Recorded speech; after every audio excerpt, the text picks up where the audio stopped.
Hey everyone, welcome back to my channel. And today's video is a personal one for me. It's kind of in the same area of narcissism, but in friendships. And I'm going to talk about two experiences that I just recently had with two people that I knew since I was younger. And I'm going to discuss about the importance of being careful who you share information with. So when you're in survival mode, when you're healing or coming out of a traumatic situation, when you're vulnerable, your heart naturally reaches for safety. You look for someone who sees you, hears you, and makes you feel understood. But sometimes the people you confide in turn out to be dangerous in disguise, and the very things you shared in search of comfort, they end up using as weapons.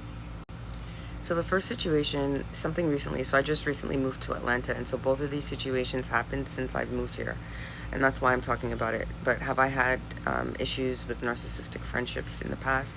1,000%. And I think it's just because as an empath, you're just going to encounter a lot of narcissists in your life. So the first situation is a friend I reached out to. I won't mention any names. Sorry, it's flies out here. I'm in Georgia, so there's bugs always everywhere. But so the first person I'm going to talk about is a friend. Well, and I'm using the word friend, but she was never a friend, to be honest with you. But I've known her since we were children, probably preteen, 13, 12 years old. And I reached out to her when I first got to Georgia. I was experiencing a situation that I needed help, and I reached out to her. And I opened up, explained to her what was going on. I trusted her with parts of my story that were raw and real. So once I put myself in that vulnerable situation with her,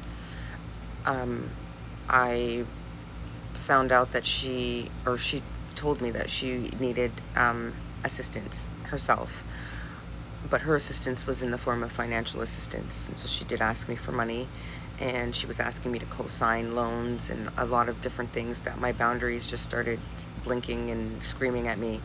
And so I did lend her money because she had a crisis, and I almost felt obligated because I did ask her to help me in a situation.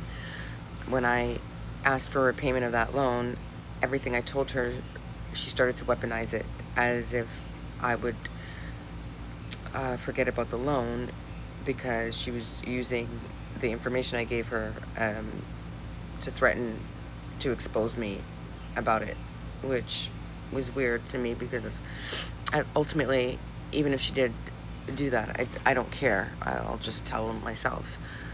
You know, nothing I've done is illegal, and anything that somebody did to me, I'm not owning that as shame, any shame in that. But she felt that that was something that she could do, and it got so toxic that her and I are in court to this day with me trying to get repaid. But the moral of that story was that, you know, I definitely trusted the wrong person with my information. Shortly after this happened, another friend of mine reached out. Somebody I've also known, and I've even known this person longer than I knew the first person. And she reached out to me. I kind of told her what was going on with me and the first girl. We all know each other in Toronto. We're all from Toronto. So when I told her everything that was happening, she was like, yeah, oh my gosh, I can't believe you trusted her. You should have known. And, you know, all of this type of talk as if validating my story, making me feel supported, and even encouraging me to share more information than I wanted to share with her, because of course I'm jaded by the first situation. I'm not wanting to share too much with her, but she's like, come on, Isan, you know, I would never do that to you, and on and on and on. And so of course I did share some things with her, but you know, but anything I shared with her, at the end of the day, I'm not afraid to share it myself. And so yeah, I shared the information with her. So after sharing information with her, I noticed that she was moving just in a way that I didn't feel comfortable with. She was around people that would have caused a conflict of interest for me. And so I did let her know that I wanted to just take a break, a step away from our acquaintance our friendship for now. And I wanted to focus more on my business and everything else that I was doing. So I was setting a clear and necessary boundary with her. And then that's when she also shifted at that point. And instead of respecting my truth, she used it as leverage. And she even to the said, you know, you shared all this stuff with me. Come on, you know, if you don't cut this out, I'm gonna report you. I'm gonna tell people what you did. And then even disclosed to me that while she was in my home, because she did come to Atlanta to visit, she said that God told her to record me while she was here. So she was trying to weaponize these so-called recordings that she had of me. And I'm not even sure what she wanted from me, because I was letting her know I wanted to take a step back from the friendship. And so I don't know if she wanted me to force me to stay in the friendship with her while she was threatening me. I have no idea. But definitely did not work out in her favor, because I let her know exactly what I felt of her, and I told her what she could do with her recordings and whatever else she thought she was going to weaponize against me. And so that was the end of that friendship. And both situations were painful, but they were also lessons.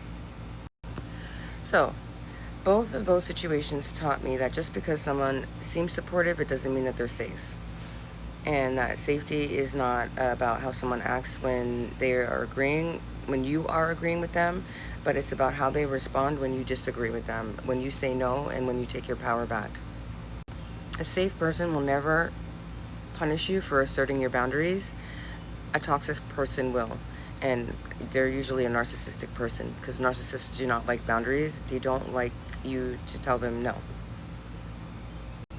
So if you stayed engaged in listening to this video for this long, the next step, or the next thing I'm going to do, is just tell you some tips and things to do when you're navigating your healing and you're thinking that you might want to confide or talk to someone else, because I think that we all need someone to confide in, someone to talk to, someone to validate how we're feeling. But not everyone's safe, so here are some things that you can do.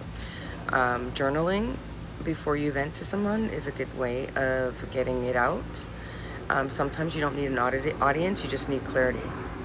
The second thing is watch how people speak about others, because if they're gossiping about other people or weaponizing someone else's truth, you are up next. Understand that. Test people with small truths first and see how they hold it, and that will tell you everything. Use community spaces with boundaries. Find trauma-informed support groups, therapists, spiritual guides, or private healing spaces where the goal is support, not control. Because you deserve to be heard without fear, and you deserve to be supported without strings attached.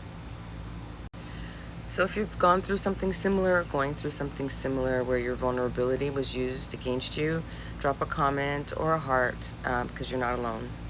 I've gone through it many, many times. I probably will go through it again. I'm just trying to protect my space and my peace, and trying to not be so trusting when I'm sharing information with other people.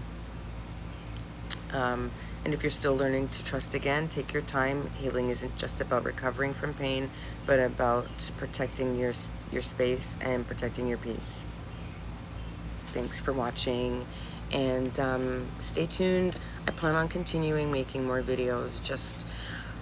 This is not anything that I'm used to. I am very shy, maybe, I guess is the word, in terms of speaking on camera, hearing my voice, looking at myself. All of these things are things that are outside of my comfort zone, but it's a part of my healing, so just bear with me. I thank everybody who takes the time to listen to anything I have to say. And if you have any ideas on some topics that you'd like to hear more about, please also leave that in the comments. Have a great Sunday.